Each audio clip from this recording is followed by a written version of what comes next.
MazzaOnSports back again here. It's Evan Mazza. Welcome for on this Saturday night, college football Saturday night. A wild day so far in college football. Miami, well, going back to last night, Miami lost to Louisville, the number 2 ranked team in the country, lost to Louisville. Memphis lost to UAB. Shout out to Alex Mortensen. Alex, the son of the late great sports broadcaster Chris Mortensen. He took over as the head coach of UAB for old Ravens Super Bowl coach Trent Dilfer. He became the new head coach, and he gets his first win today against a good tough Memphis team. LSU and Vanderbilt had a great game today, and Vanderbilt upset them, beat LSU today. So I think recently, I think there was already a couple of big games already going on. I think Texas A&M was pulling away from they actually won. Texas A&M, number 4 ranked Texas A&M, beat Arkansas 45-42. Other scores around college football today so far on this college football Saturday.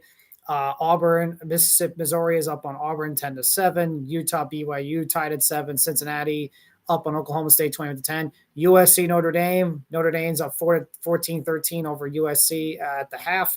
Alabama, Texas. Alabama leads Texas 16-7, but with 18 seconds left in the half. But Texas has first and goal at the Alabama 2-yard line. So a lot of interesting things going on in college football right now as we're at the midway point of the season here in October and approaching the final several games. And really what I think we've seen so far in college football is that there's really a clear cut. Indiana won again. Indiana continues to be really good, but there seems to be the clear cut best team in college football, and that's Ohio State.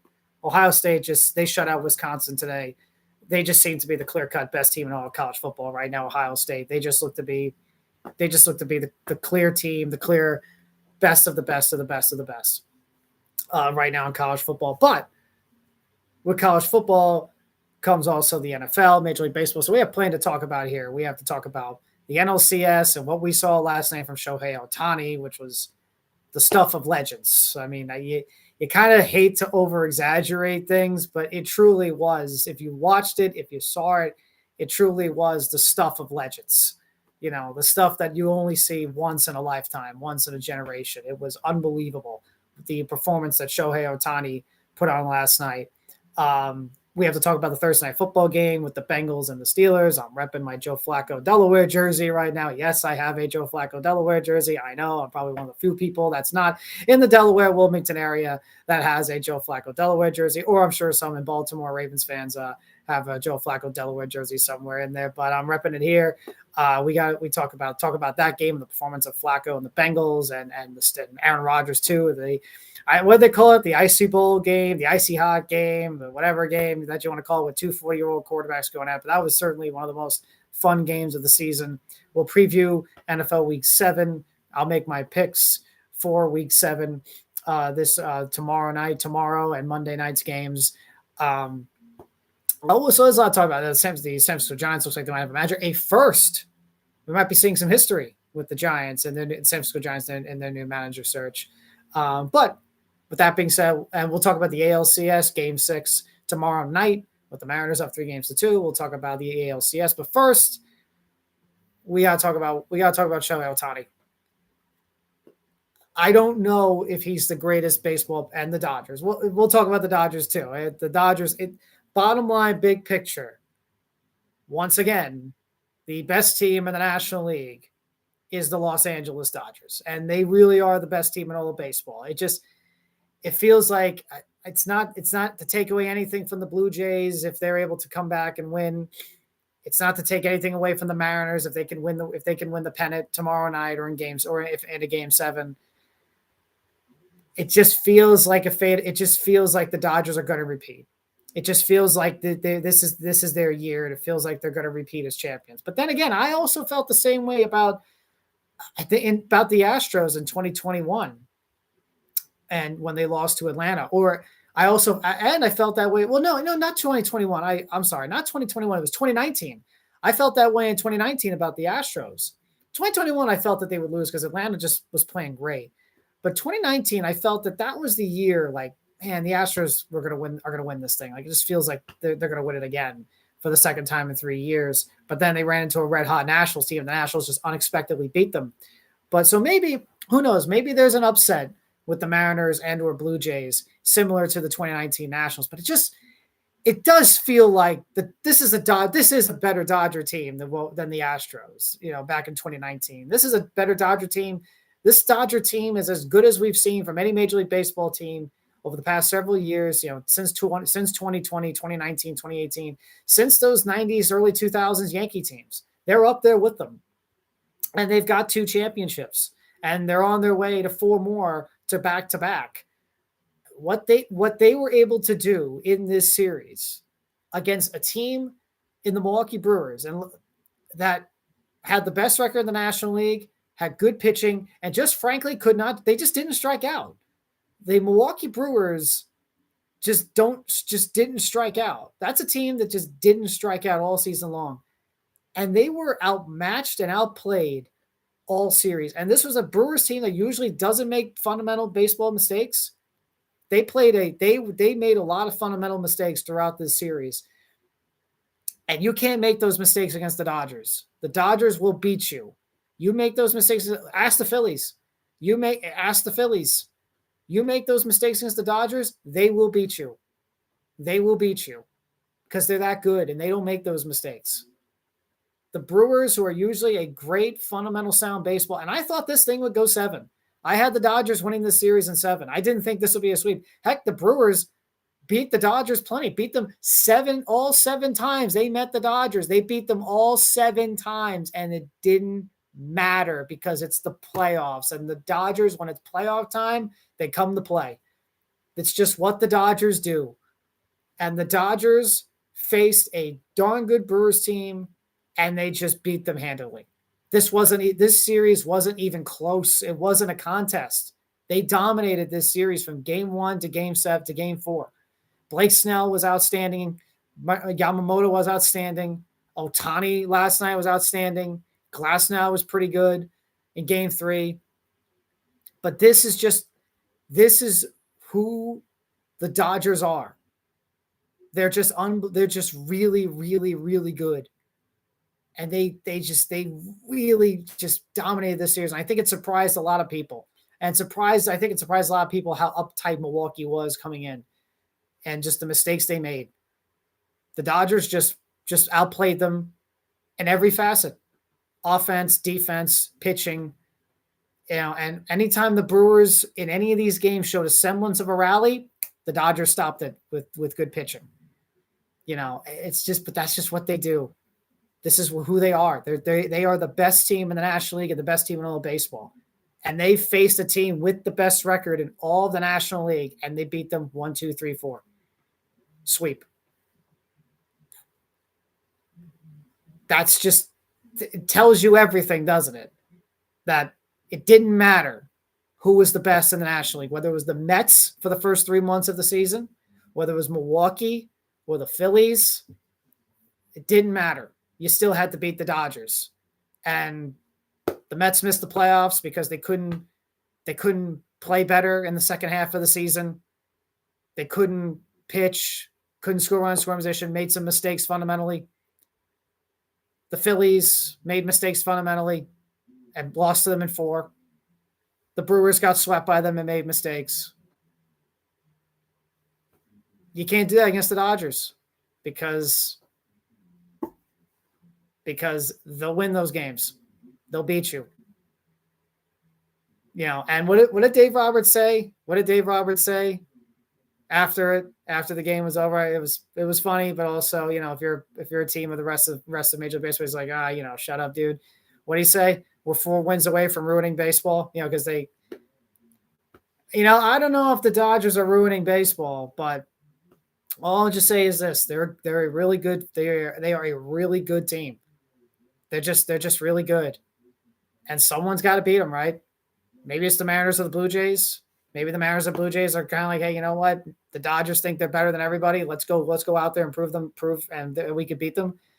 But if it's the National League, it's the same thing in the AFC, right? With the Chiefs, right? Someone's got to beat them. You're waiting on someone to beat them, and they just don't step up, And then it's the same thing in the National League and Major League Baseball. Who in the National League is going to step up and beat them? Who? Is it the Phillies? Well, some may think their window is closed. Is it the Mets? Well, you got to bounce back from a real tough tough season this year and going 38-55 down the stretch. Is it the Braves? Well, they could certainly have a bounce back season. Is it the Padres? Well, we've seen with the Padres plenty of times over the years. They trade and trade and trade all their prospects, and they still can't beat the Dodgers. The Giants keep trying and trying and trying and trying, but they're always in that middle. They've been in that middle of the pack road for a while without really truly rebuilding. So who's that team that's gonna beat the Dodgers? Who's it going to be? This offseason in the National League has got to be from every team in baseball. I'm sure it is, but it really does have to be who we got to make this move to beat the Dodgers, because they're going to be good, and they're still going to be good for a while. If they win the World Series this year, they're going to be right back in it next year. And if they don't win the World Series, they'll still be back in it next year. So the goal for the team, so while the Dodgers dominate, despite their problems, right? They had starting pitching problems with injuries. They had bullpen issues. They still have bullpen problems right now. They don't really have a closer right now, but it doesn't matter because they've gotten their starting pitching. Their hitting has continued to hit in big situations, and their bullpen is now, while still a struggle, is still getting big outs, whether it's Trinan or Sasaki or Vesla or whoever or Banda. It doesn't matter. They still find ways. They find ways to get the outs. Big outs. That's what it's about. Getting the big out. And that's what they do. They've won 9 out of 10 of their first 10 postseason games. They've only lost one postseason game. That was to Philly. They've won 9 out of 10. Swept the Reds, beat the Phillies in 4, and have swept the Brewers. The team that had the best record in the National League that a lot of people thought was actually going to go to the World Series heading into these playoffs. But they're the Dodgers. You can't count them out. No matter what, because they are the defending champions. They've been to the World Series numerous times. They've won 2 world championships, and they're on the way to a third, and they're on the way to back-to-back, the first time being back-to-back since the 98, 99, 2000 Yankees. And that's where they are. If they win the World Series this year, we could put them in that category of the dynasty Yankees in the mid to late 90s into 2000. We could put them into that category if they win the World Series. They're 4 wins away, and who's to say? And the Blue Jays, Mariners, whoever wins the American League this year, you got a tough task ahead of you against those Dodgers. You got a tough task ahead of you. But that's the thing with the Dodgers as a team.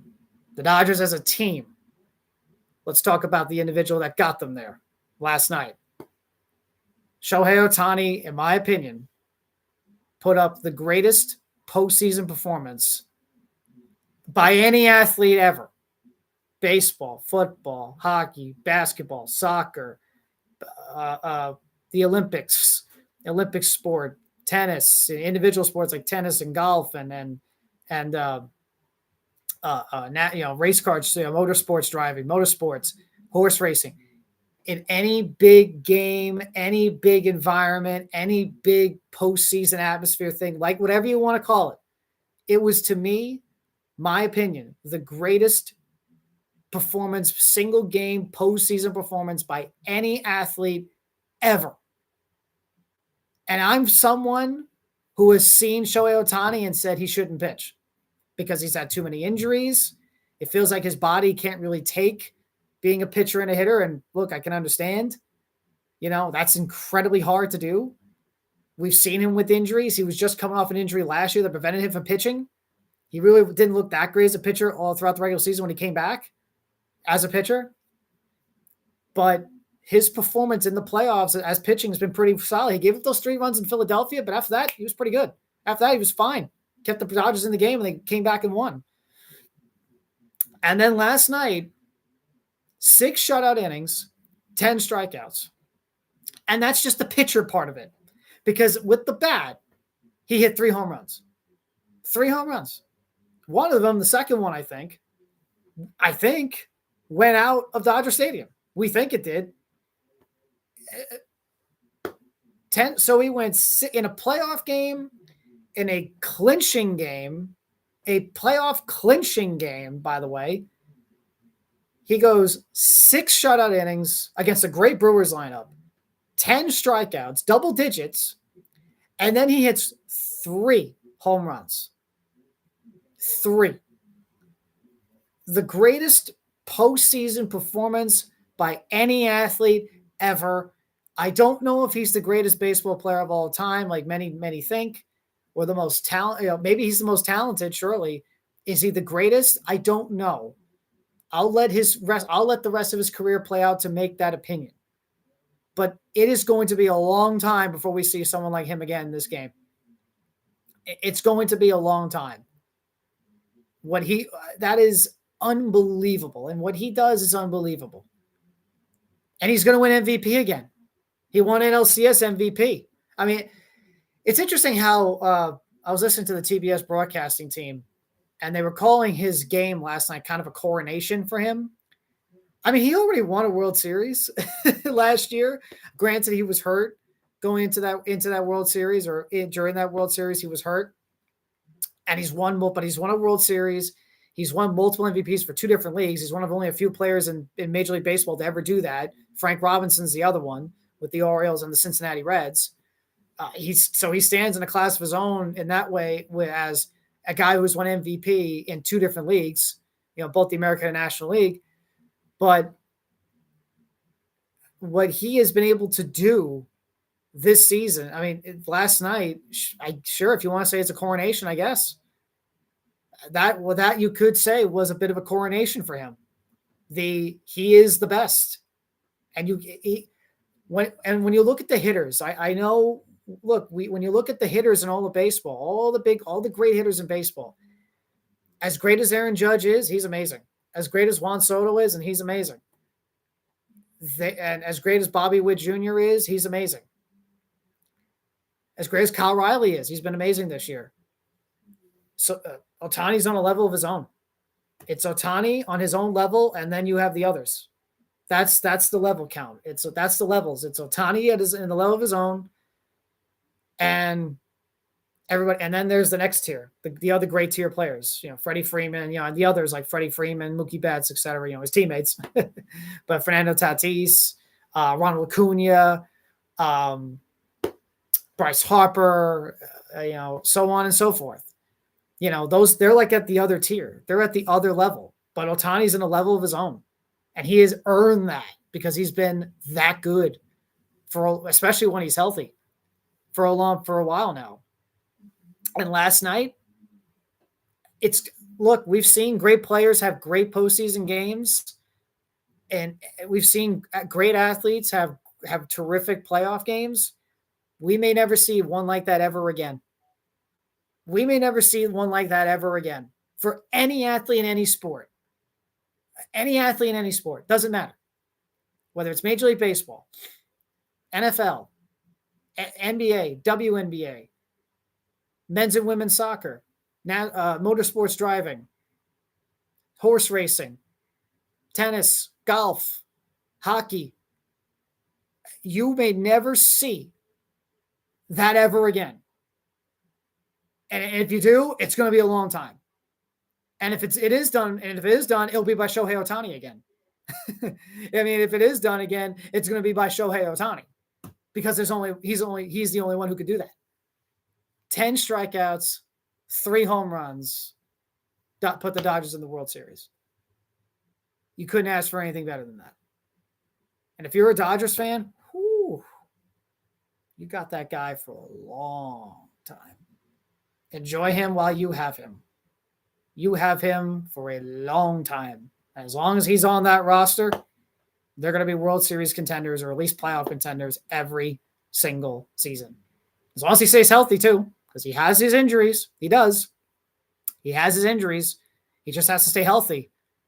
But if he stays healthy, man, oh man, then we may be looking at the greatest baseball player who's ever played this game. Like, same as Willie Mays, Babe Ruth, Hank Aaron, Jackie Robinson, Satchel Paige, Nolan Ryan, Mike Trout, Ken Griffey Jr., Albert Pujols, et cetera, et cetera, et cetera. Ricky Henderson.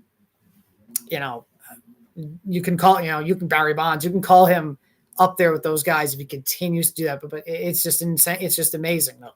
Multiple MVP awards, 2 different leagues and MVPs. He's going to win another one this year nationally. Yeah, Kyle Schwarber has had a great year, and he could certainly be the MVP. But I think they're going to give it to Ohtani again. And last night, for a guy who really hadn't been playing that great in the postseason, he was what, 2 for 8, 19 or 20 to start the postseason, whatever it was. He was striking out almost every at bat. Until the last few games of the NLCS, he really wasn't having a great postseason at all. And then last night, he just wins MVP because he 10 strikeouts in 6 innings, 3 home runs in one game. He wins NLCS MVP based off one game. It's unbelievable. It's unbelievable because that's just who he is. That's just who he is. That's just who he is. He's a phenomenal talent. Unbelievably gifted. Man, they deferred him for $68 million. Man, you deferred $68 million, Shohei. But, man, he's amazing. We will be talking about that performance that he had for years to come. For many, many, many years to come. It will stand on its own in the history, in this long century-old history of Major League Baseball. It will stand for a long time, forever. It might have its own wing in the Hall of Fame. When Shohei gets inducted, he'll have his own wing next to him, and it's just going to be that game. Because nobody does that. Nobody goes in the playoffs in a playoff game and hits 6 innings, 10 strikeouts. And by the way, he went out there for a 7th, by the way. He went out there for a 7th. He was going to go out for a 7th inning, but he gave up a couple of hits. And I think it was a walk and a base hit, and then Dave Roberts took him out. So he was going to he went out for a 7th inning to try to get 7 shutout innings. But he went 6 innings, 10 strikeouts, and 3 home runs. He was Nolan Ryan at the plate. Nolan Ryan on the mound, Reggie Jackson at the plate. Nolan Ryan with the 10 strikeouts and being dominant. Reggie Jackson hitting 3 home runs in an October playoff game. He was Nolan on the mound, Reggie at the plate. He truly was last night Mr. October. Reggie was Mr. October. Derek Jeter was Mr. November. But last night, Shohei Ohtani truly was Mr. October. If there is a Mr. October 2.0 nickname, you can give it a Shohei after last night. That was Mr. October and then some. Unbelievable performance. Unbelievable. And we'll be talking about it for years to come. A long time. Forever. The best performance, not just by a baseball player that I've ever seen. The best performance by any athlete in a postseason game, postseason environment, maybe even in any game I've ever seen. It was unbelievable. Shohei is amazing to watch. He's amazing to watch. He truly is amazing to watch as a baseball player. And you just hope he stays healthy and he continues this year after year after year after year after year. And he puts out maybe the greatest career we've ever seen. Maybe when his career is all said and done, years from now and he retires, we can look at and say, that's the greatest career of all time. Maybe we can look at and say that. We'll see. But last night, though, was the stuff of legends. It was the stuff of legends. It was the stuff that movies are made out of. You would think you were watching a movie last night. There's the new thing, right? There's a new thing, right? Cinema. That was cinema. That was cinema. Cinema. That was watching a sports movie like I was watching The Natural. You're watching anything. That was like watching. It was truly like you were watching a sports movie last night. It was truly like you're watching a A+ sports movie last night. And he carried the team on his back in a clinching game and punched their ticket to another World Series appearance. So unbelievable and just incredible performance. And I hope he's got some more in the World Series. And if he does that, if he carries that over into the World Series, he'll win World Series MVP, and then he'll have a World Series MVP to his name. And then we can really talk about him being among the greatest ever. I mean, to get multiple MVPs and to do it in back-to-back leagues, and then to have that performance like that, and he has a World Series ring last year. But if he can carry that performance last night into the World Series and he wins World Series MVP, then we can really talk about then we can really put him amongst the greats. It's amazing. He's an amazing player. And last night was a stark. So we'll see who the Dodgers face.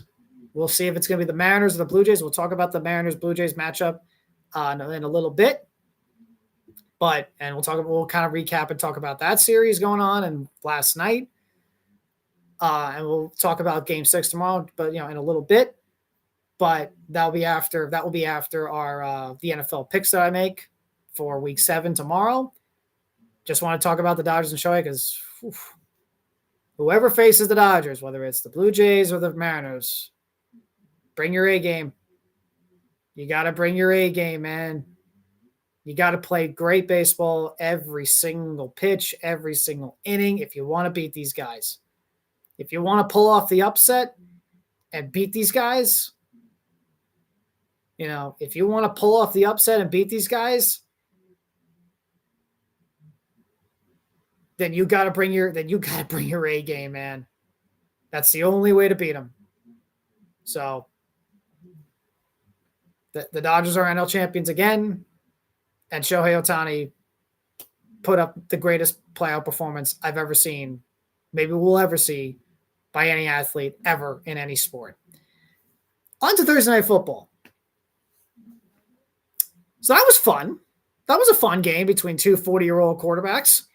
And the age of the young, unbelievable guys in their primes, that have been in the league since 2017, 2018, mostly since then, the likes of Pat Mahomes and Josh Allen and Lamar Jackson and now Baker Mayfield, who's put himself back in that conversation. Sam Darnold's now put himself back in that conversation, obviously, from the 2018 drafts. Jalen Hurts, Joe Burrow, Justin Herbert, this new age of quarterbacks that have taken over the league has left the old age, the old guard. A lot of them have retired. The likes of Peyton and Eli Manning, Tom Brady, of course, is retired. Drew Brees is retired. Brett Favre is retired. Aaron Rodgers, Brett Favre has retired. Phillip Rivers has retired. Matt Ryan has retired. The old guard, Don McNabb has retired. The old guard of quarterbacks that were around from, Kurt Warner, that were around from 99 to 2000, Ben Roethlisberger from 99 or so on, 98 to 2008, 9, 10, 11, 12, right? 13, those old, most of them have, Ryan Fitzpatrick, even Cam Newton, who came around in 2011, Andy Dalton. Oh, actually, no, sorry. Andy Dalton's still backup. I'm sorry. No disrespect. Sorry, Andy Dalton. I apologize. But Tony Romo, even Drew Bledsoe, a lot of those guys have long retired. But you still got two dudes from that area, from that whole era, from 05 and 2008, still throwing the football. And that's Joe Flacco and Aaron Rodgers. And Flacco's 40 years old, Rodgers is 41, and they put on a show on Thursday night. That was fun. That was a game that had a lot of nicknames. The Icy Hot Bowl, the whatever bowl, the old dude bowl. But they put on a pretty darn fun performance in one of the best games of the year between the Bengals and the Steelers. And my analysis of this game is this. Now, this is interesting, right? This game certainly had more to that than just two old dudes from the past throwing the football around. It was the Bengals trading within division to get a quarterback because Joe Burrow is out for a while and we don't know when he's coming back. We've seen reports that think he could be back by early mid-December. We don't know. They tried out Jake Browning, and Browning was struggling. I'm sorry, not tried out, but they had Browning on the roster, and he played well for them. Browning has played well for the Bengals coming in reserve for Joe Burrow when he's been hurt. But this time, unfortunately, he was struggling. So they need to look for a quarterback. And the Browns had Flacco, and they benched him a few weeks ago because he was struggling a bit. And the Bengals said, well, he was your starter. We'll give you a 5th-round pick for him. The Browns said, sure. And they already had benched him for Dylan Gabriel. And, of course, they had Shedeur Sanders on the roster. So, of course, they were going to, like, yeah, Dylan's already a starter. We like Shedeur, so we'll trade you, Joe. They trade within division. It puzzles Mike Tomlin. If you saw his press conference before the game, a few days before the game, he was very puzzled by that, saying, well, I guess Andrew Berry is smarter than me. Why would you trade within division why would you trade the guy that was your starting quarterback in division, why would you do that? And so there was certainly interesting storylines coming in with the Bengals.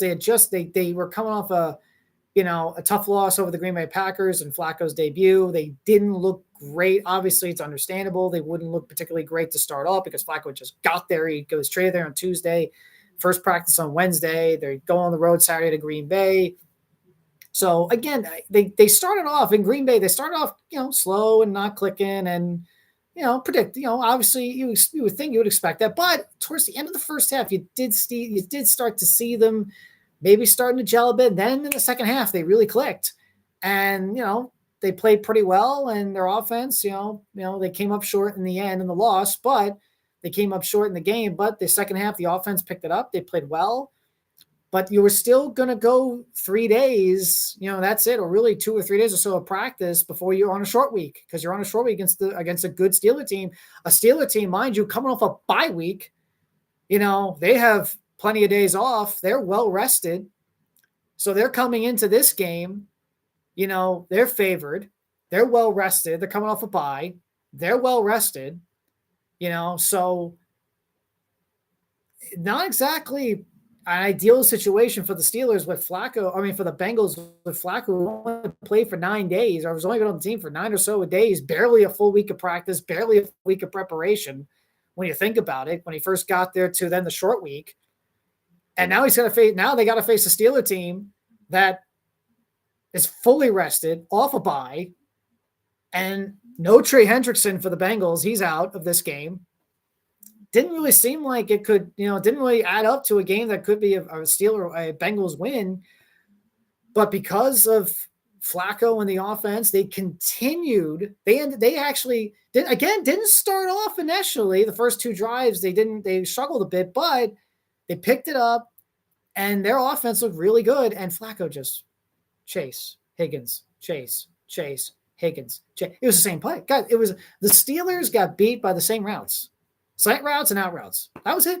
And Joe Flacco, if you've seen his history, he's very good at the out routes.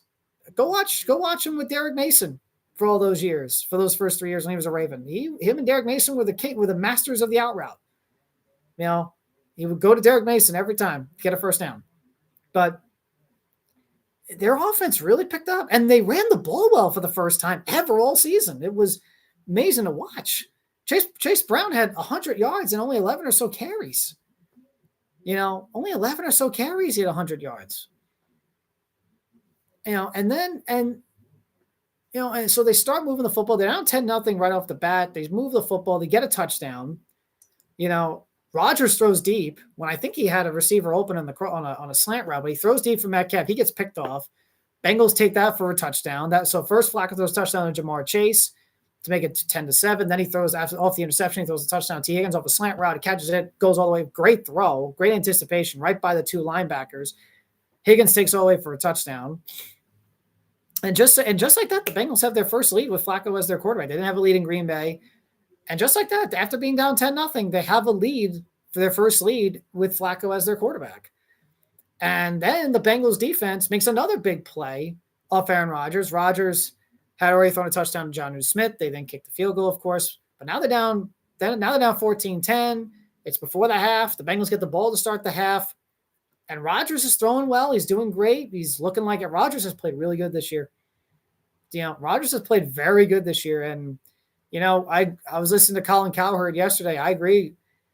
It's that defense, that Steeler defense. It's been like this since the end. It's been like this since the really beginning of the second half of last year, but it's really struggling.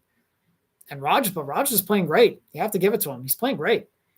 But they're trying to score. He throws a great ball to Metcalf, but The Bengals corner, Turner, makes a great play on the ball, gets the ball out of, it counts as an interception, but honestly, it really should be counted as a fumble.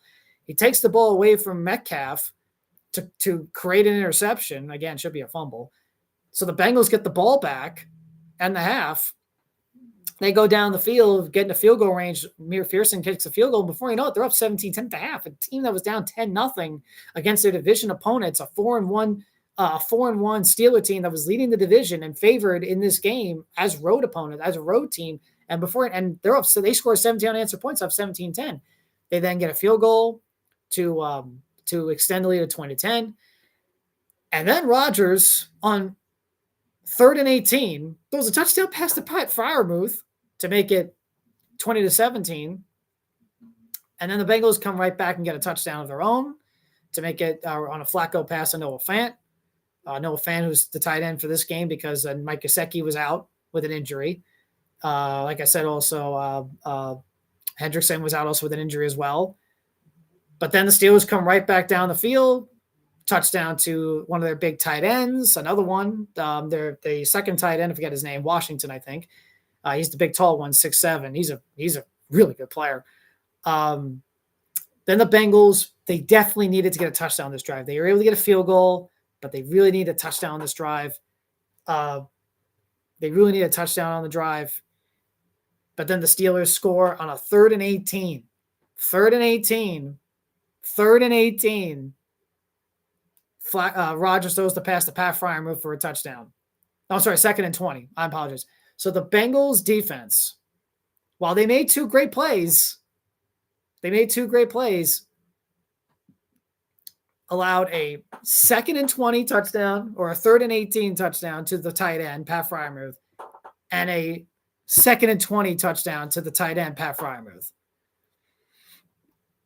That defense is just, both these defenses did not play particularly great. The Bengals defense just made two better, more bigger plays than the Steelers defense did, but both these defenses did not necessarily play that great. The Bengals defense were at least able to make it a manageable game with 2 turnovers, but they still gave up a touchdown to Pat Freiermuth on 3rd and 18 and a touchdown to Pat Freiermuth on 2nd and 20. So the Bengals are all of a sudden down by 1, but they've moved the ball very well. Flacco gets him down the field, and what does he do? A little quick pass to Jamar Chase, a little crosser. He gets in the Steeler field position. He gets in the Steeler range of the field, and then he just throws it up there for T. Higgins, trusting him to get the one-on-one, to get the man-to-man coverage, to beat his guy. He gets the separation right there. It's a perfect throw. Higgins catches it, and he slides. Smart move. The football IQ, do not score. Slide. Kick the field goal, let the clock go, get the lead, make it like 10 or 9 seconds left on the clock, which is what they did. So it was smart. Great football play by T. Higgins. They kicked the field goal, only about 10 or 9 seconds left, but it's Mr. Hail Mary himself who's on the other sideline, Mr. Aaron Rodgers, who is the king of the Hail Marys. He makes a great Hail Mary pass. He throws and you're thinking, oh, someone's going to catch this, right? But the Bengals are able to knock it down. It's still a great Hail Mary pass by Aaron Rodgers. And the Bengals were in the game and pull off they were at home, but yeah, certainly an upset. And a game where Flacco's still there. He's still just getting there and still learning everything. And, he played well against Green Bay, tough loss, but he played well, showed some promise, showed some good things if you're the Bengals offense. And then Thursday night, they kind of put it all together. I don't want to say put it all together because it's only game 2, but Thursday night they really played a full 3 or 4 quarters, played a full quarters of good offense and, had a great performance and they won. And I mean, Flacco's got one job.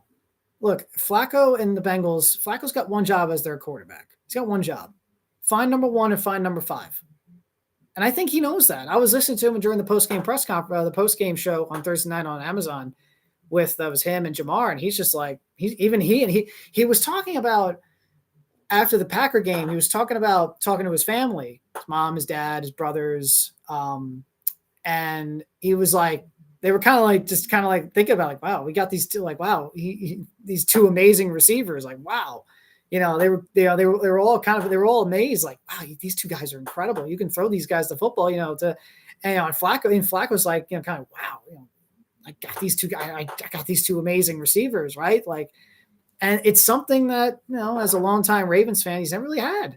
Anquan Boldin was great, but he was not a Jamar Chase kind of talent. He was great, and I think he's a Hall of Famer, but he wasn't like what Jamar Chase is. Torrey Smith was really good, but he wasn't Jamar Chase. Derek Mason, I think, is the most underrated wide receiver in all of football, one of the toughest receivers ever played the game of football. But in terms of pure talent, he's not Jamar Chase. And T. Higgins is maybe the best number 2 receiver in all of the NFL, because you put him on any other team, he's a number 1. But he's got, these are two of the, and he had Amari Cooper in Cleveland as well 2 years ago, and he's a darn good receiver. But he's never really had receivers like this. He's never really had Jamar and Higgins, a guy like those guys, back to back in his entire career. Especially someone like Jamar Chase. And he threw it to, what was it, 24 times on Thursday night? Jamar Chase had 16 catches. That's incredible. Let me get the full stat line of Jamar Chase's performance and how many times Flacco just threw it to him. Here we go. 16 catches, which is a franchise record for Jamar Chase. That's a Bengals franchise record. 16 catches, a Bengals franchise record. Actually in this game, he joins Randy Moss and Jerry Rice, the only players in history in their first 5 seasons with 6,000 receiving yards and 50 touchdowns in that game. That's how, in that game. So he joins the record books there. Jamar Chase I'm looking at this box score now. Jamar Chase had 16 catches on like 22 or 24 targets for 161 yards and a touchdown. I mean, Joe just kept throwing it. Flacco just kept throwing it to him. Because he's Jamar Chase. Find him. I mean, they had the matchups, obviously, and he had a great game against Jalen Ramsey. But Jamar Chase did. But it tells you, like, Flacco knows, like, he has one job. Get the ball to Chase and Higgins. That's all. Just get the ball to them. Take the snap, and look for a number 1 and number 5. That's all you have to do. That's literally all you have to do. I will say, though, I think Chase Brown showed you, if you're the Bengals, Chase Brown showed you he can run the football.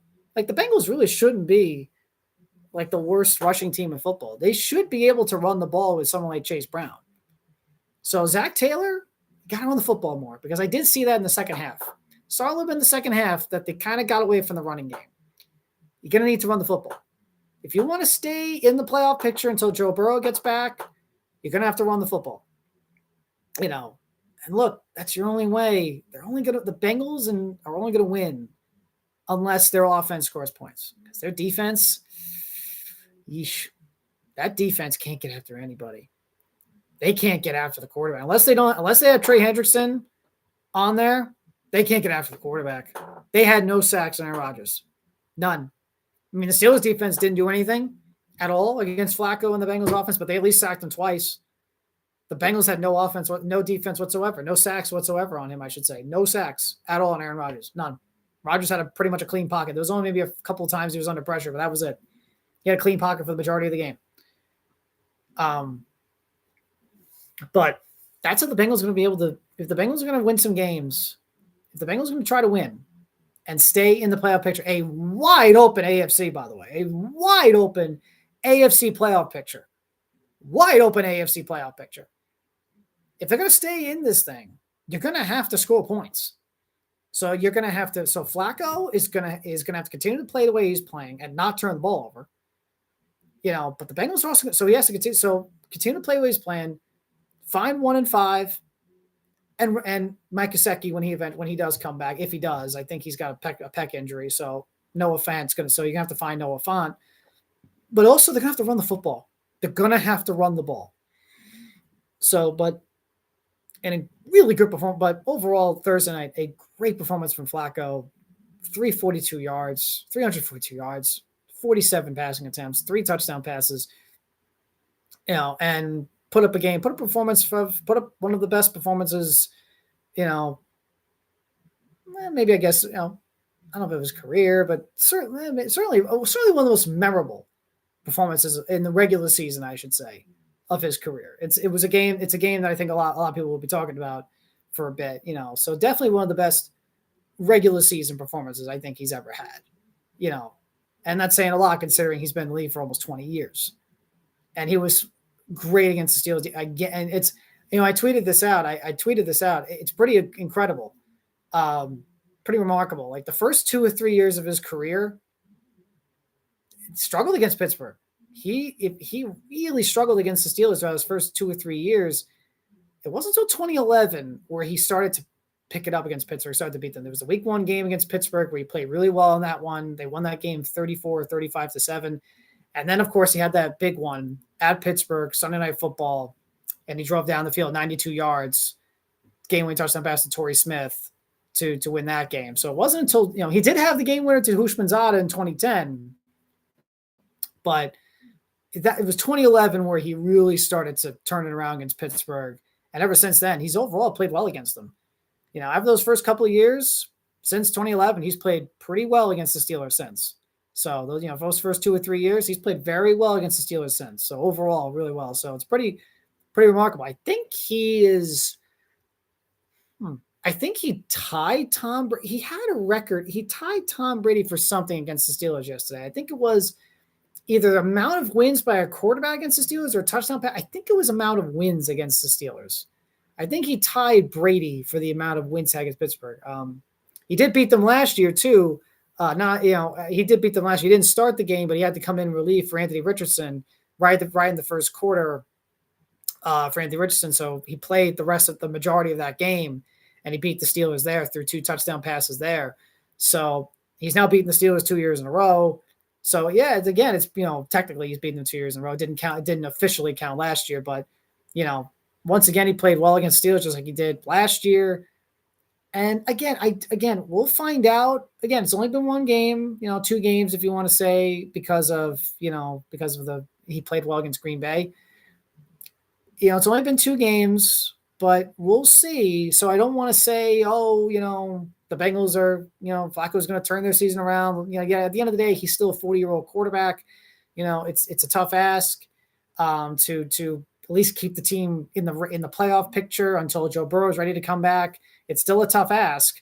And they still got to play Pittsburgh one more time at Pittsburgh. They're going to have to play the Ravens twice. So it's still a tough thing.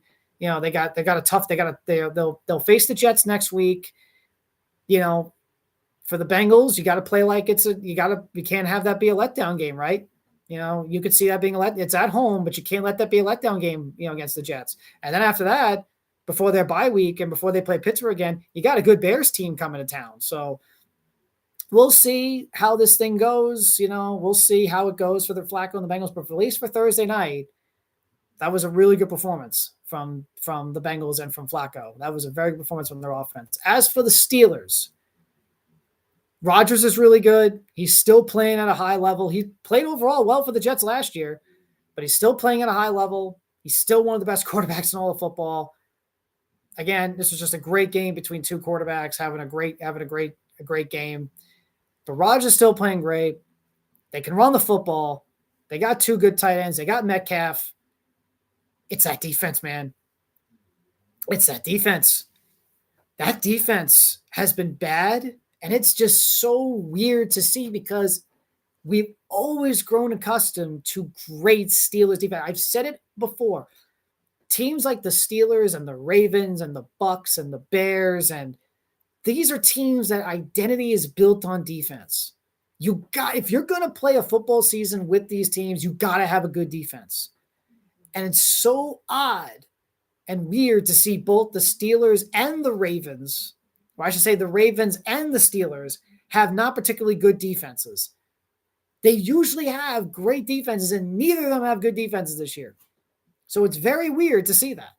But the Steelers defense has not been good since they beat the Ravens last year in Pittsburgh. They beat them last year. And ever since then, their defense has not been good. It's really strange. But yeah, ever since then, their defense hasn't been good. It's very strange. Ever since they beat the Ravens last year in Pittsburgh, their defense has not been good. And that's a lot of money on that defense. What was it, 140 million? Why? It's very strange. And now that was a game they had to win. Off a bye, long day rest, Thursday night, sure, but it's against division. That's a game you really needed to win. But now they're scheduled with that loss. Now they got to face the Chargers next week. They'll eventually have to face the Lions. They got to face the Ravens 2 more times. They'll get Cincinnati at least one more time in Pittsburgh. And look, they'll be favored in that game as well. They'll be favored in that game, I think, in Pittsburgh when they face the Bengals in the rematch. But they get Green Bay next Sunday night, which should be a lot of fun. The Colts, who have played very well. The Chargers at the Chargers, of course, then Cincinnati at the Bears, the Bills, then, of course, the Ravens 2 more times, the Lions, the Ravens twice, the Lions. Look, their schedule now gets a little bit tougher. I still think they're the favorites to win the AFC North, but the wild card in all this, as we know, is the Baltimore Ravens. They're the wild card now. All of a sudden, that Bengal win for Thursday, it's interesting.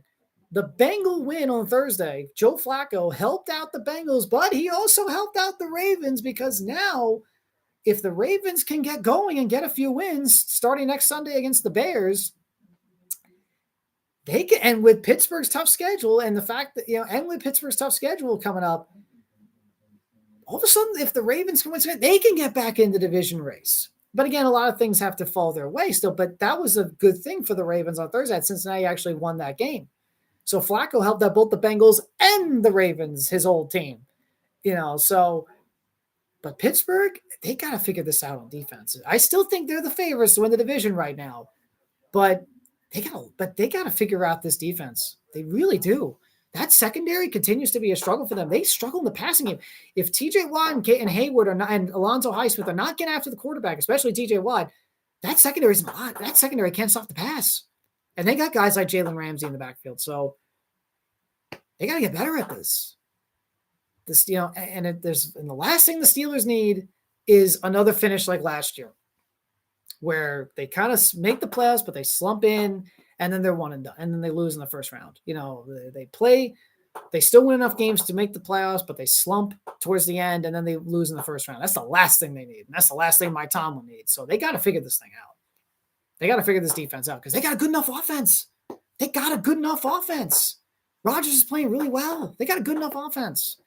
So let's go to the picks for tomorrow, Week 7. I'll make my quick picks for Week 7. For tomorrow, we'll do tomorrow Monday night. Rams, Jaguars. Rams are 3.5 favorites. This is in London. Give me the Rams in this one. I like the Rams to win this game. 3.5 favorites. Raiders, Chiefs. Chiefs by 10.5. It's at Kansas City, I know, but the Raiders usually play the Chiefs very well, by the way. I'm very surprised by that 12.5 number. The Raiders play the Chiefs very well. They usually do. So I'll pick Kansas City, but I think it's going to be close. I think it's going to be a close one. Miami, Cleveland, really should be. I think there's going to be rain. I think they say rainy weather in the forecast, a lot of wind.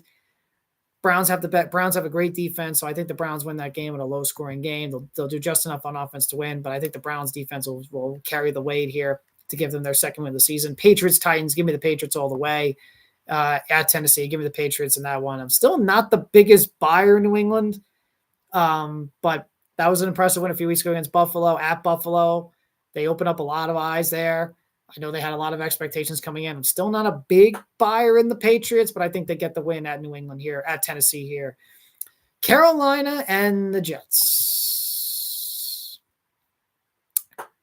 Look, Jets, look, this is one of those games where you can win. And the Jets have let multiple games this year get away. The Jets should be 4-2. They should be 4-2. They really should be. They said they're going to open up on offense this week with Justin Fields. I think they will. I think the Jets win a close one in this game. The Jets are favored in this game by 1.5. So, I'm sorry. The Jets opened as favorites in this game, but the Panthers are actually favorites by 1.5. But I'm going to go with the Jets here. So essentially it's even 50-50. I'll go with the Jets in this one. Saints to address the Jets very quickly. I know there's been these things about Aaron Glenn and whether they should fire him or not. Look, it has been pretty. And it has been pretty to start the season. It has been pretty. I think anything less than 3 wins will probably get Aaron Glenn fired. Certainly if they go 0-17. But I think anything less than 3 wins is going to get Aaron Glenn fired. I certainly think he could get fired at the end of the season, but that's if they win like 2 or 3 games. They'll win a game or 2 or 3. But if they don't start racking up some wins to at least go, they're 0-6 now, at least go 5-12 or 6-11, something like that.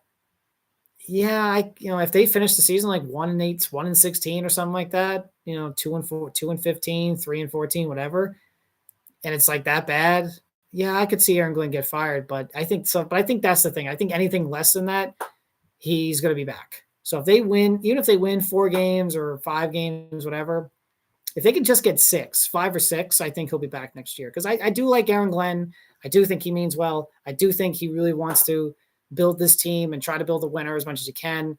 It's just tough. I think it's the players. I really do. I think with the Jets, I don't think it's all coaching. I think a lot of it is the players. So, and I do think the Jets should look to trade some of their guys, get some draft picks, whether it is Breece Hall or Jermaine Johnson, maybe even looking into Quentin Williams. Start to really look at the player development here and some draft picks and really start to build the Aaron Glenn, Darren Moogie Jets. But we'll see. And really start to build the Aaron Glenn, Darren Moogie. Have Aaron Glenn, Darren Moogie start to really look at their team and get some draft picks for themselves. And plus, I don't know. Do you really want? I don't think the Jets can go through another coaching change right now and a GM change or something like that. I think they need to keep this core for at least a couple of years. I know it's bad right now, but they just got. I think you just got to let the Jets and this coaching and Glenn and Moogie try to figure this out. Look, this wasn't going to be a 1-year fix. This wasn't. Look, I thought they could win 7 games this year, but it's obvious that it's not going to be a 1-year fix.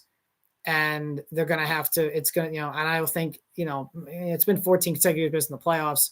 I know everyone's frustrated. And it certainly doesn't help for the Jets, obviously, that the Giants, they're crossed out their in-stadium rivals, look promising right now. They're playing well. They got a quarterback. Jackson Dart looks really good. And they got Cam Scatterboo, and he's running hard. And they got a good defensive line. And Burns is playing good. And Thibodeau playing good. And Dexter Lawrence. They got a team that's, got some buzz. I don't think they're gonna make the playoffs or anything, but they got some buzz. People here in this town, New York, they're gonna watch the Giants tomorrow. They're gonna look forward to watching them play tomorrow, especially Giants fans. They look forward to watch this team. So that doesn't help the Jets either. But I think they need to keep this, and I do think they need to have Glenn and Moogie around for a bit. But certainly, anything less than 3 wins or something like that, he could get fired. But I certainly don't think they should. But anything, 3 wins or so, something like that, he could get fired. Like, especially if it's if it's that struggling right now, he could get fired. But we'll see. I just want it has there has been some stuff about not rumors or reports or anything, but certainly some speculation of whether Aaron Glenn is the guy for the job. But again, it's only been 6 games, it's only been 6 games, that's kind of how I look at it. It's only been 6 games, I know it has been pretty, and Sunday against Denver was not pretty at all, but I don't know. I wouldn't fire Aaron Glenn. I like him. Saints, Bears, give me the Bears. Eagles, Vikings. This is a tough one. Eagles, Vikings is tough. I'll pick the Eagles, but that's a tough one. And yeah, Philly's offense looks very off. The running game hasn't picked up. Hurts obviously is struggling right now in the passing game. They got this whole thing with AJ Brown and everything. but I do think they'll get a win here. They need a win. Eagles need a win. They need a win right now. So I'll pick the Eagles in this game against Carson Wentz. Colts Chargers. I'm going to pick the Chargers. Joe Alt's back. I think Khalil Mack's supposed to be back in this one too. Colts are playing good football, but I think the Chargers are better. Give me the Chargers. I'll pick the Chargers in this one. But the Colts are playing well. Credit to Daniel Jones. He's one of the top stories. He's probably the top story in all the NFL right now, Daniel Jones. So good on him. But I'll pick the Chargers here. Giants Broncos. Again, a lot of buzz with the Giants right now. A lot of interest in the Giants. People are going to watching him, tuning him in, especially here in this city. People are happy to see the Giants play well, and Jackson Dart certainly looks good. But they're at Denver, Broncos, great pass rush, rookie quarterback. Denver is one of the toughest places to play. I think this will be a low-scoring game. Denver's offense hasn't played well at all, so I think it'll be a low-scoring defensive game. But I do think the Broncos will win this one. So I'll pick the Broncos. Packers, Cardinals. Jacoby Brissett's playing in this game for the Cardinals, so I'll pick the Packers. Commanders, Cowboys. I think this will be a high-scoring game. I'll pick the Commanders. Commanders need a win after a tough loss against the Bears on Monday night. Cowboys have been tough this year, though. It's certainly a lot tougher than I think a lot of people thought, and they're coming off a tough loss to the Panthers as well on the road. But I'll pick the Commanders in this one. I'll pick the Commanders in this one. Falcons, 49ers. Interesting game. Certainly, I could see this one going either way, but I like the 49ers. I love the way they're playing right now, and Mac Jones has played really well. Another guy who's been a great story so far this season. But I'll pick the 49ers. Buccaneers, Lions. I'll pick the Lions here at home on Monday night. So these are the Monday night games. Buccaneers, Lions. I'm picking the Lions. Texans at Seattle. I'll pick Seattle in this one. So those are my picks for Week 7 of the NFL season. It's a wild NFL right now, man. It's wild. There's no. I guess if I had to pick a Super Bowl favorite, it's probably still Kansas City. It's probably still the Chiefs, but even the Chiefs have been a roller coaster this year.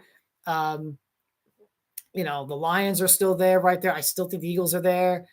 But Buffalo's coming off a couple of losses in a row. The Patriots, you don't know about really. The Colts, we don't know really about. Jacksonville, we don't really know about. Now Pittsburgh is a good team, but there's still things to look at them.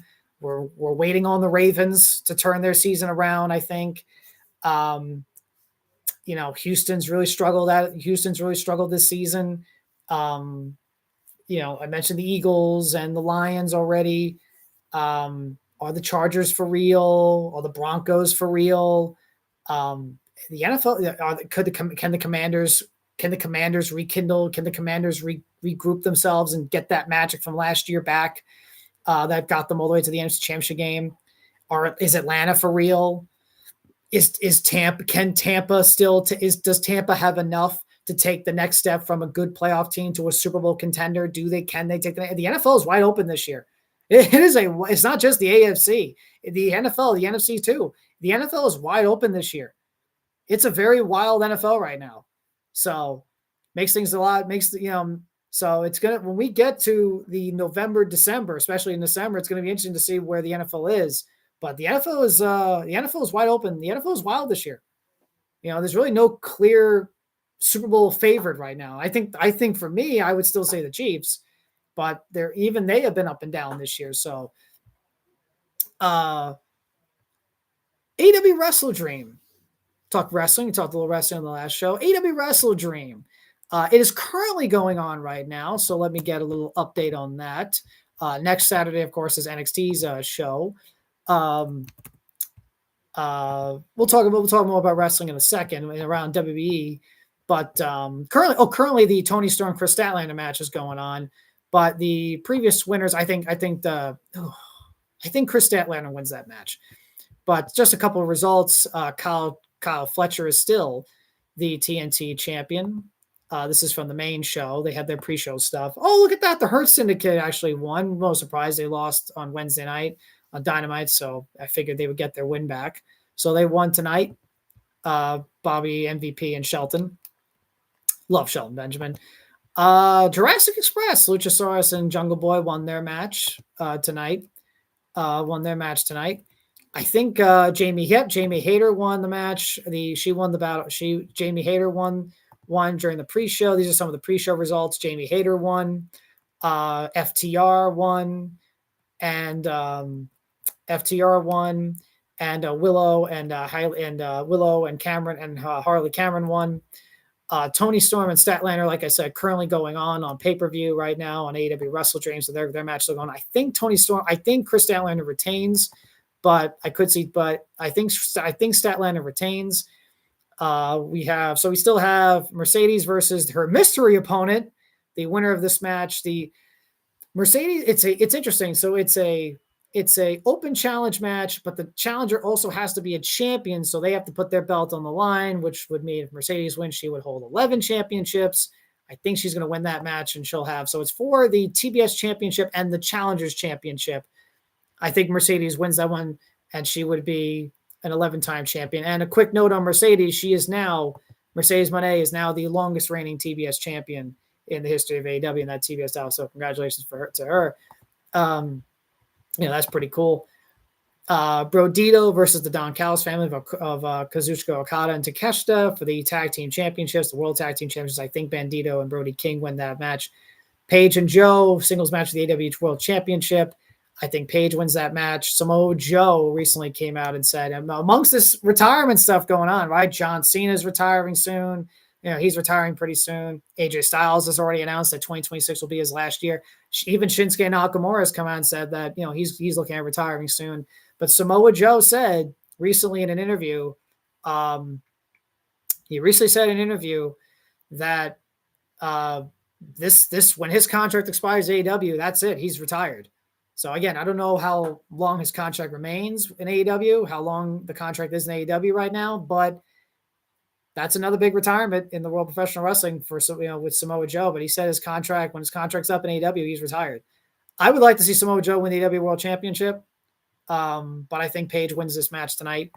And Darby Allin versus Jon Moxley in an I Quit match. I think Darby Allin wins. So I think Darby wins that match. So that's AEW WrestleDreams with the remaining predictions for AEW WrestleDream. Again, that show is currently going on right now. Statlander and Tony Storm their match is currently going on right now. We got a winner, Chris Statlander. So Chris Statlander retains the championship. Good decision, good idea. I like that Statlander won. I think there were some that maybe thought that Tony would retain, but Chris Statlander, I think, Tony would get the belt back, but I think Statlander retaining is the right decision. It's the right call. Let Statlander have a reign. She should have been champion a while ago, but she's got the championship now, so let's have her reign. And Tony Storm has had that belt a long time in couple separate reigns, so let's give her a break from the championship picture for a bit, and let Statlander have a good reign with the belt. And I like Statlander a lot. So Chris Statlander retained as the champion. On to WWE. Obviously, the big story obviously was on Raw. We talked about that obviously over Raw and the angle that they did there. SmackDown last night was interesting.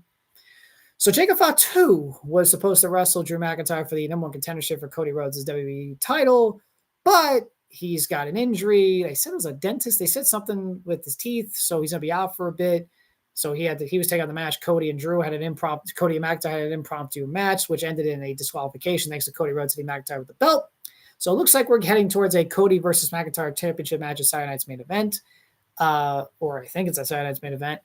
But it was supposed to be Jacob versus Drew. The match had to get pulled because Jacob's going to be out for a bit. There was reports that Fatu was going to be out.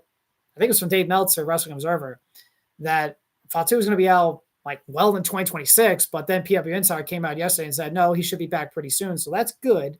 So at least this injury isn't serious. So hopefully Fatu gets back and they can continue that thing. Maybe we can get a triple threat Survivor Series. That'd be pretty cool. At least that makes up for it, this whole angle that they had to do. But it looks like it'll be Drew and Cody at Saturday Night's Main Event again. Maybe Randy Orton gets involved. I don't know. We'll see with Randy Orton. But what else? But that was SmackDown. That was a SmackDown Main Event scene. The big one in SmackDown too. Another big news: the return of Ilya Dragunov. He defeated Sami Zayn to win the United States Championship. So Ilya Dragunov is the new United States champion. I think Sami Zayn had a good reign as United States champion, but I do think let's get him back to the let's get Sami Zayn back to the world title picture. I think he had a good U.S. title reign. I enjoyed it, let's get him back to the world title reign. Let's get him back to the world championship picture, So that's to kind of sum it up. WWE, obviously NXT has their big event next Saturday. So we'll talk about that next week. Their pay-per-view, their PLE not pay-per-view, PLE, whatever, next weekend. So we'll talk about that next weekend. But that's currently around the WWE right now. So around Raw and SmackDown. So, and like I said, WrestleDream is still going on. Let's see. What else did I see? What else did I see? Obviously, they're all going through Australia and their Japan tour, the rest of the roster. So, but that was their quick. That's the quick wrestling news. That's the quick wrestling update for a bit. I think, hey, I got my overall a takeaway from this week in WWE. The changes that were apparently going on creative. Hey, we've seen a couple of good shows. Raw was good and SmackDown was good. SmackDown has kind of been a show that's been lagging recently with Road Dogg as the head creative writer. So whatever adjustments they made, hopefully not the whole AI thing. I did see that the AI writing storylines. Let's not have AI write storylines. Even the wrestlers are kind of like, let's not have AI write our storylines, please. Let's not have AI write our storylines. Thank you. No AI, please. But Raw was good. SmackDown was good. SmackDown certainly needs it. Raw is good. Raw has overall been a good show. They've got the better talent, both in the main roster, both on the main event scene on the men's side and the main event scene on the women's side. It's SmackDown that needs some talent. SmackDown needs some talent on the women's side, and they need some talent on the men's side for the world title picture, for the women's championship picture. And I think we got that with Dragunov, his return. I think we've also gotten that with Sol Ruka, her appearing on SmackDown recently with her partner Zarya. Blake Monroe made an appearance in the crowd. So it's good to see them start to maybe implement some talent into SmackDown, because SmackDown could certainly use it. They certainly need it right now. So on to the ALCS. Blue Jays and Mariners. Been a good series, got to say. I kind of thought Toronto would kind of, win this series outright, but it's been a good back and forth series. Seattle won the first two in Toronto.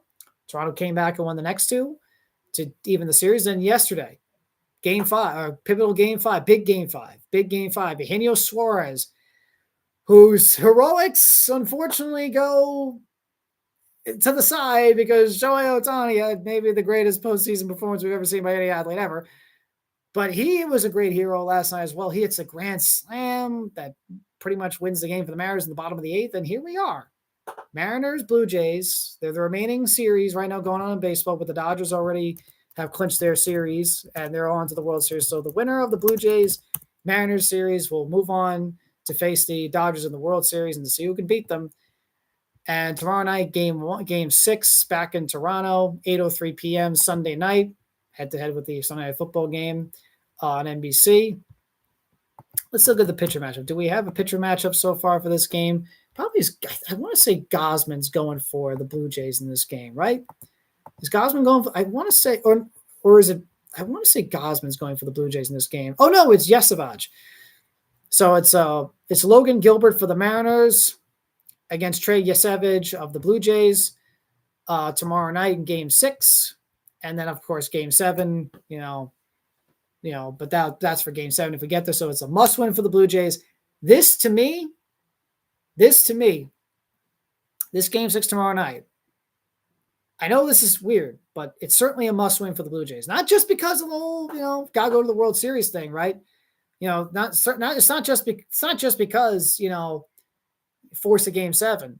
It's, I think, for the sake of the success of their season, right? How do we rate the Toronto Blue Jays season if they lose? The Blue Jays have been good all season long.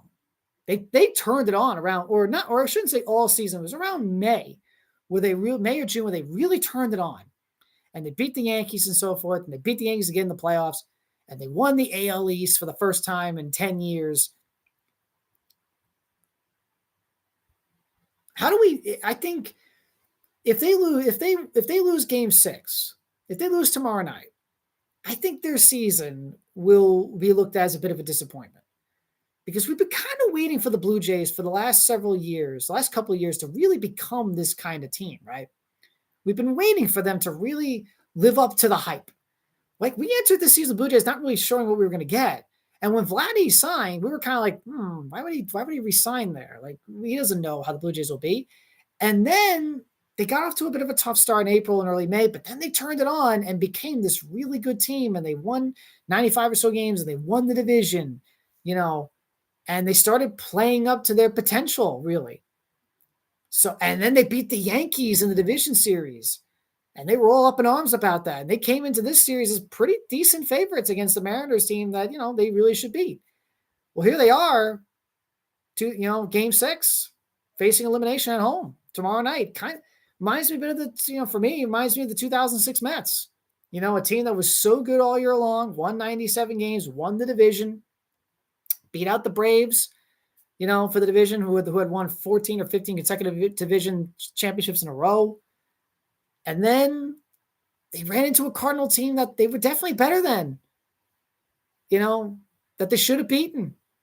And they lost in 7. Matter of fact, they went into game 6 at Shea Stadium down 3-2. They won that one to force a game 7. They lost because, but they kind of remind. I think the 2025 Blue Jays is kind of in a similar spot as the 2006 Mets. Like, this is a really good team. You really should get to the World Series here. You're facing a team you should beat, and you're having some struggles here, like the Mets did with the Cardinals in 06. The Blue Jays are having it with the Mariners right now, and the Mariners are hitting the ball as well as they've hit, I think, all season. I haven't seen the Mariners hit like this all season. If it wasn't Kyle Riley, they weren't really hitting that much, or maybe even if it wasn't Kyle Riley or Julio Rodriguez, they really weren't hitting that much this season.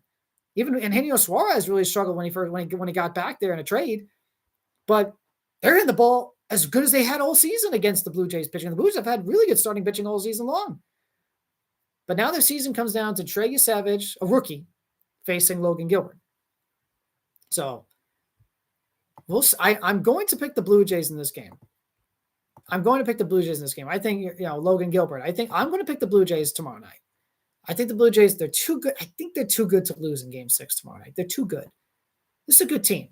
I think they're going to hit their way to game 7, and I think in game 7 they'll win. I think the Blue Jays, even though they lost, and that's the thing, the Mariners have to beat the Blue Jays at least one more time at Rodgers Center.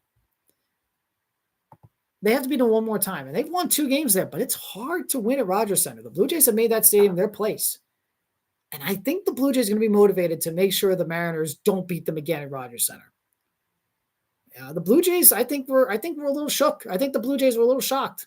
I think the Blue Jays came into the games 1 and 2 still off the high of beating the Yankees, and then we're like, oh, we still have another series to play. And then they lost at home twice. I don't think the Blue Jays want that I don't think the Blue Jays are going to lose again at home. They're great at home. So I think the Blue Jays win tomorrow night, and I think game 7 they win to go to the World Series.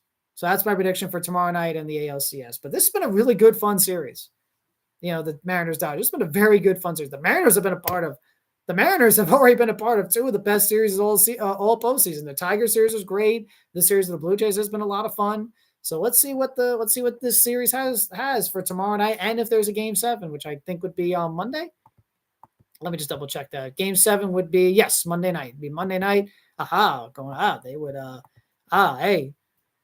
WBE, hoping that there's no game 7, because then everyone's gonna be watching that. If there's a game 7 Monday night, I'm sure WWE will be making a call to some certain legends to get some ratings for that show. I'm just kidding. But no, really, if you're WWE, you don't want a game 7 on Monday night. You want the Mariners to win tomorrow night. But I think the Blue Jays win tomorrow night, and I think they'll win Monday night game 7 to force a 7th game. I think they'll win game 7 Monday night to go to the World Series. And I think we'll get a Dodgers-Blue Jays World Series, and I think Dodgers will win that one. And I think the Dodgers will win that one. I don't know if they'll win as well as it is against Milwaukee, but I think they will win that series, in about 6. I'll say 6 at Dodger Stadium. So that's how I think the ALCS would go, and so forth. So little quick baseball note, some history that might be being made up in San Francisco in the Bay Area. Another quick baseball news. Obviously, we're in the offseason. Oh, look, the Dodgers are expected to pursue Kyle Tucker. Gee, oh, look at that.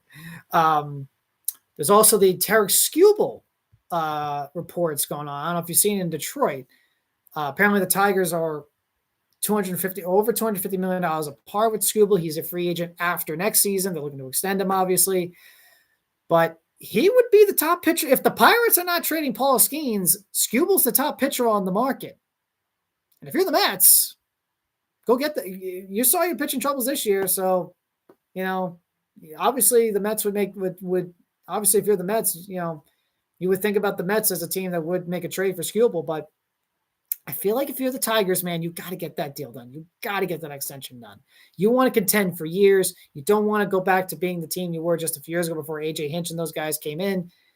You want to continue to win right now, especially when you're in a winnable division. The American League Central is a winnable division every single year. The Guardians are a good team, but you could beat them. The White Sox are nowhere near contendership. The Royals are kind of are a team that's in kind of in that middle of the pack kind of team, So that's a division you could win. The Twins are coming off a horrible year. That's a division you could win if you're the Tigers. So you want to keep Tarik Skubal. You want to keep him. You want to keep him, get that extension done at least this season, and hope he doesn't hit free agent. Because if he does, he's going to be signed pretty quick. He'll be highly looked at. So. But if you're the Mets, obviously, if you're a team like the Mets, yeah, you got to look to try to trade for Tarik Skubal. But anyway, to San Francisco, a little bit of history a little bit of history here in San Francisco. If this hire does happen, the Giants obviously are in need of a manager, and the Giants are close to hiring Tony Vitello, the manager at the University of Tennessee's college baseball team. He is who the Giants are trying to get. And the decision on whether this is from Jeff Passan, the decision on whether Vitello will be the next manager of the Giants or not expected within the next 24 or 72 hours. So we'll see in the next day or so, or 2 or 3. We'll see pretty soon in the next few days if Vitello will be the new manager of the San Francisco Giants. But if he is San Francisco Giants, the University of Tennessee head coach of the University of Tennessee head baseball coach Tony Vitello, he would be the first coach in baseball history to ever come from college to the sport, to major leagues, without any pro experience as a coach. He's never had any pro baseball experience as a coach, Tony Vitello. He would be the first one ever to be hired from a college as a Major League Baseball manager. So if the Giants do hire him, that would be some history there. He played college ball at the University of Missouri. He was an infielder. His coaching career in Salina Packers, associate head coach. Then he was the assistant head coach in Missouri, at TCU, at Arkansas now. And then finally from 2018 to the present to now, the head coach of Tennessee. So it's like a college football head coach becoming an NFL head coach, without any professional coaching experience. And we've seen that obviously, but this will be a first in Major League Baseball. So it's be interesting to watch and pretty cool to see if Tony Vitello is the new manager of the San Francisco Giants. And it's really an interesting move for the Giants' perspective. Certainly an interesting move for the Giants, after Bob Melvin the last couple of years, but certainly an interesting move by the Giants. And, I like it. I think that's an interesting move for the Giants to make.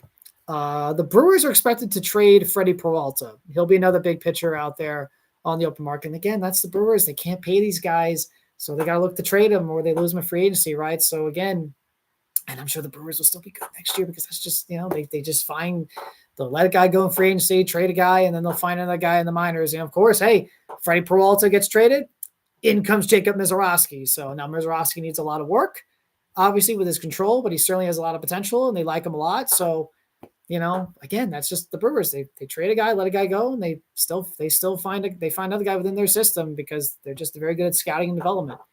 But they're looking to trade Freddie Peralta. And the Reds apparently are looking at keeping Ellie De La Cruz at shortstop. Well, if you're going to keep him at shortstop, then he's got to play better.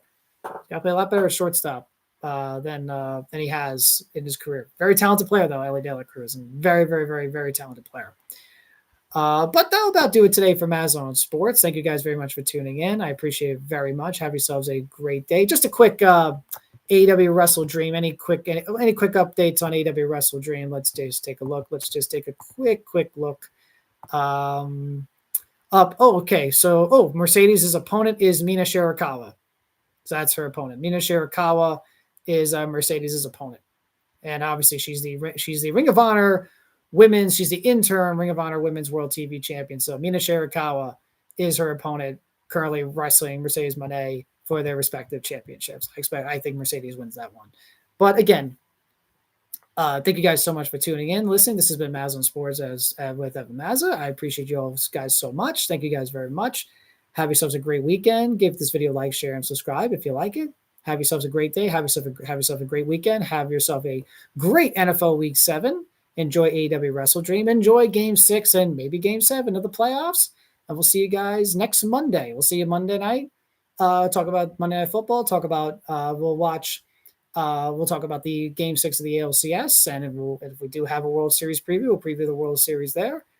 Talk about Monday Night Raw because the show will go what we will. I'll do the show tomorrow night after Raw. So we'll talk about Monday Night Raw after that. But we'll talk about more about the Dodgers and talk about the Week 7 action. Maybe the Jets get their first win. That'd be nice.